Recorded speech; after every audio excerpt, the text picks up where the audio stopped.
Assalamualaikum warahmatullahi wabarakatuh. Selamat sore sahabat subscriber pertanyaan dari Bang Mulia. Oke sahabat subscriber, dimanapun Anda berada, mudah-mudahan di hari ini dan seterusnya diberikan kesehatan jasmani dan rohani serta rezeki yang banyak oleh Allah Subhanahu Wa Taala. Oke sahabat subscriber, anginnya sangat kencang sekali ya di atas ini. Oke lanjut ya sahabat subscriber, mungkin kali ini saya akan membahas tentang cabai rawit ya, cabai oren ataupun cabai rawit besar yang kawan-kawan lihat sudah mulai berbuah ya guys. Dan mungkin saya akan membahas satu persatu dari media, metode, dan pupuk serta pencegahan hama yang saya lakukan untuk cabai rawit di oren di atas rooftop ini ya. Dan mungkin di sini di rooftop ini saya menanam 30 pohon.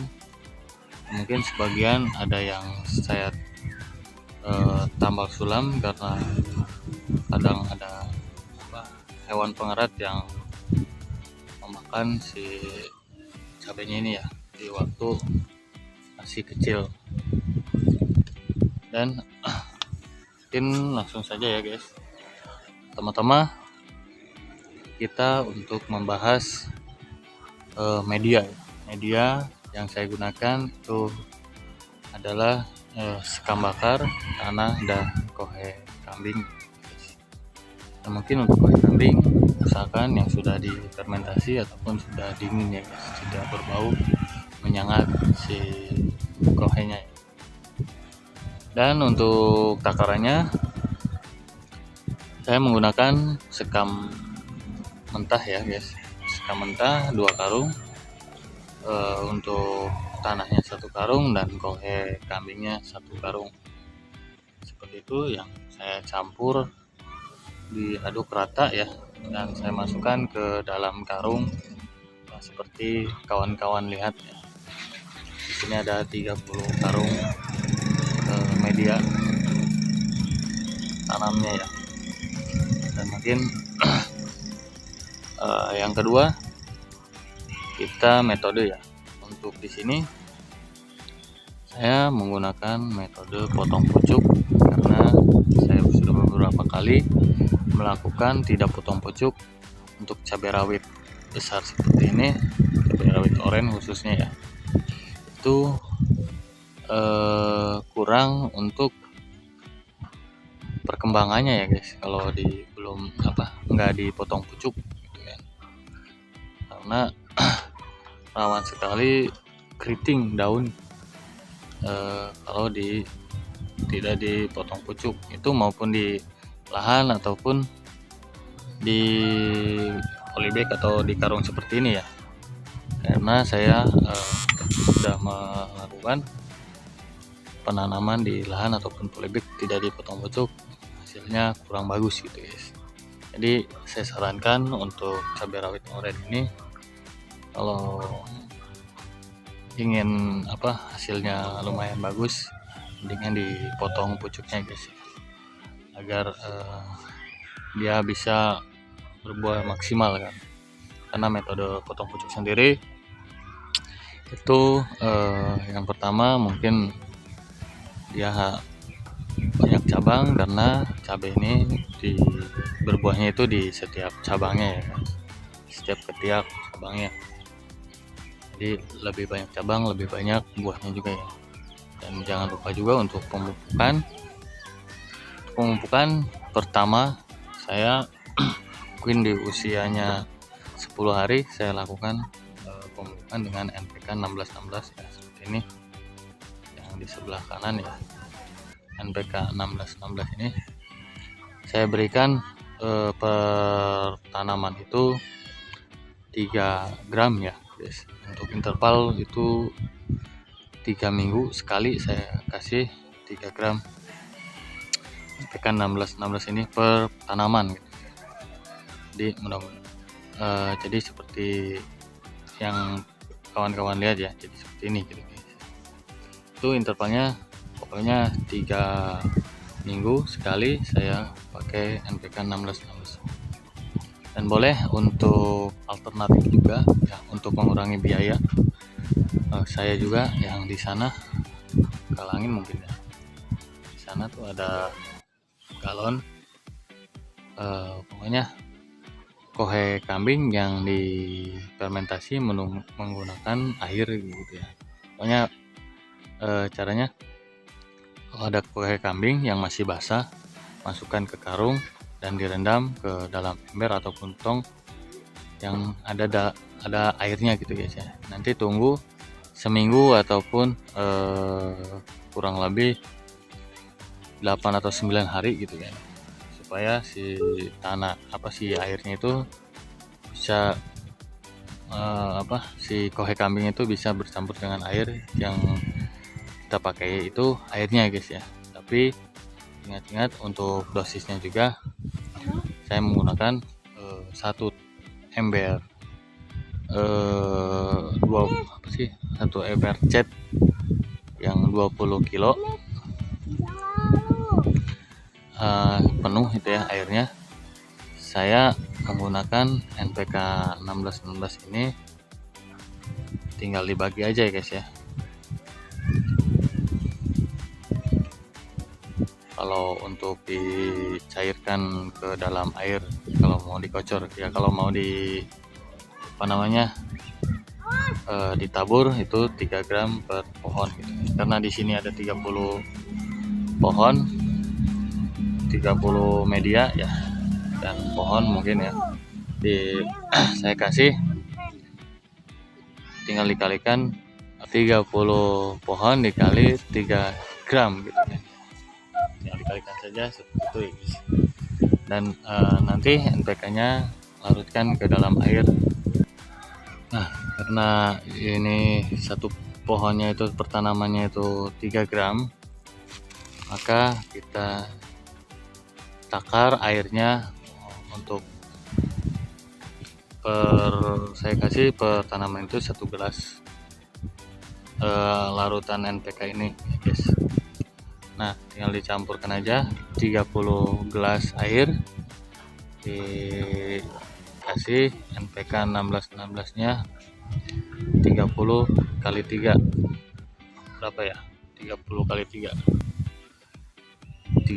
kali 3 itu 90 ya, jadi 90 gram ya. Satu kali pemupukan itu dalam satu ember kita sediakan 30 gelas air dan 90 gram NPK 1616 ini. Nah, setelah itu kita adukan, dilarutkan supaya larut NPK 1616 nya. Setelah larut kita aplikasikan ke tanaman ya. Dan mungkin untuk itu kita langsung dikocorkan aja di sekitar medianya seperti itu. Untuk penyemprotan insek di usia dini sebelum masa generatif, kita hanya menggunakan insek ya untuk penyemprotan agar hama-hama, semut, kutu kebul ataupun semacamnya itu tidak menyerang si tanaman ya. Dan intervalnya itu kita lakukan rutin tapi di dosis rendah. 1 tangki ini saya berikan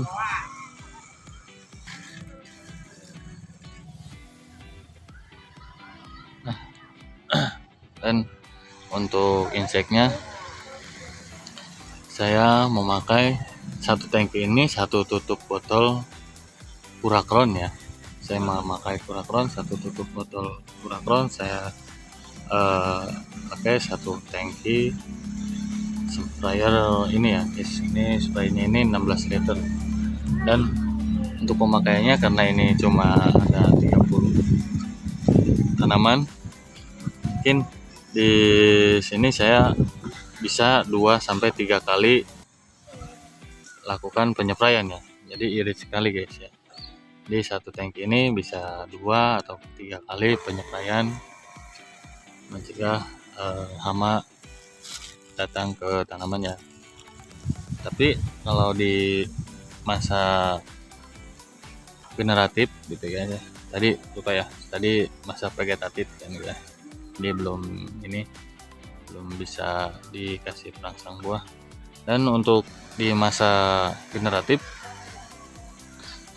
ya, di usia 2 bulan mungkin ya, di usia 2 bulan ini saya paksa untuk berbuah ataupun merangsang pembuahan agar lebih cepat dan banyak gitu guys ya, menggunakan yang di sini ya, Kalinet, karena sudah terbukti Kalinet ini bisa merangsang pertumbuhan bunga dan buah agar lebih cepat dan lebih banyak gitu kan ya. Ini juga bukan promosi ya, tapi yang saya alami seperti itu gitu guys. Nah, untuk masa generatif sendiri saya campurkan ini ya guys, Kalinet ini, dan diaplikasikan dengan itu tadi ya, insek ya, agar si hama tidak datang lagi gitu ya. Jadi kalau kita kasih inseknya intervalnya rapat, jadi si hama itu nggak mungkin balik-balik lagi gitu guys. Seperti itu yang saya lakukan di sini ya, dan alhamdulillah tanaman saya lumayan subur gitu guys.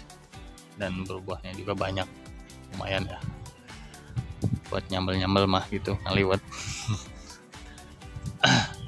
Dan mungkin seperti itu ya. Dan untuk penyiraman saja kita lakukan setiap pagi ya. Setiap pagi kalau kita sempat kita lakukan penyiraman, karena penyiraman itu baiknya di pagi hari, karena sebelum kalau bisa sih sebelum matahari muncul gitu kan ya. Karena kalau kita di sore hari itu kan sudah mulai adem, jadi percuma sih enggak, cuman alangkah baiknya itu kita di pagi hari, karena di siangnya itu terik ya, si tanaman itu membutuhkan air sangat banyak. Oke, mungkin hanya itu ya yang bisa saya sampaikan menurut pengalaman saya. Kalau salah ya mohon dikoreksi, dan mungkin saya mohon maaf bila ada salah kata. Wabillahi taufiq wal hidayah. Wassalamualaikum warahmatullahi wabarakatuh.